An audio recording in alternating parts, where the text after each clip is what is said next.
Hello demon ఫిజికల్‌గా ఎంత బాగా ఆడుతున్నాడో అంతే వరస్ట్‌గా రీతు విషయంలో బిహేవ్ చేస్తున్నాడు. వీళ్ళకి ఎంతమంది చెప్పినా ఇక మారరనుకుంటా. చివరికి బిగ్ బాస్ ఇంక ఆపండిరా మీ గోల అని చెప్పినా దానికి కూడా డే అంతా గొడవపడి నైట్‌కి గోరుముద్దలు తినిపించుకొని పొద్దునకి ఫ్రెష్‌గా గొడవేసుకోవాలని చూస్తారనుకుంటా. టాస్క్‌లో అందరూ అంత ఆడి ఎంజాయ్ చేసుకొని బాగున్నారు. మనం ఖాళీగా ఉంటే ఎలా ఏదో ఒక కంటెంట్ చేయాలి అని గొడవలైతే ఎక్కువ ఎలివేషన్ వస్తుందనుకున్నారో ఏమో కానీ ప్రతి దానికి గొడవలేరా అయ్యా! కంటెంట్ క్వీన్ సంజన గారు అనుకుంటే, గౌరవ్ విషయంలో, తనూజ విషయంలో దివ్య కూడా అదే చేస్తోంది అనిపిస్తుంది.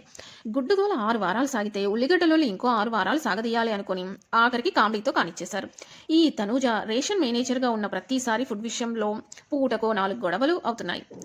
ఆ విషయంలో నిజానికి ఆ అమ్మాయి తప్పు లేదు. అయినా తప్పటం లేదు. ఆవిడ అన్నీ కరెక్ట్‌గా చేయాలనుకుని స్ట్రిక్ట్‌గా ఉండటమే తప్పవుతుంది. నిజానికి ఒక సపోర్ట్ తీసుకొని కూడా తీసుకోలేదు అనడం, మీరు నన్ను సపోర్ట్ చేయలేదు, నాకు స్టాండ్ తీసుకోలేదు అనడము, ఏడవడము, అరవడము తప్ప మిగతా గేమ్‌లో ప్రతిదీ లాజిక్‌గా చూస్తే ఆ అమ్మాయే కరెక్ట్ అనిపిస్తుంది. మాధురి గారు కూడా ఏదో ఒక మాట అని పోగొట్టుకుంటున్నారు తప్ప ఆవిడ కూడా ఏదైనా మొహం మీదే చెప్పేస్తారు. ఒక రీతు విషయంలో ఆమె బిహేవ్ చేసే విధానం తప్ప మిగతా అంతా కరెక్టే కదా అనిపిస్తుంది. ఆ నోరు జారడం తగ్గించుకుంటే బెటర్. మీరేమంటారో కామెంట్ చేయండి. Thank you for watching.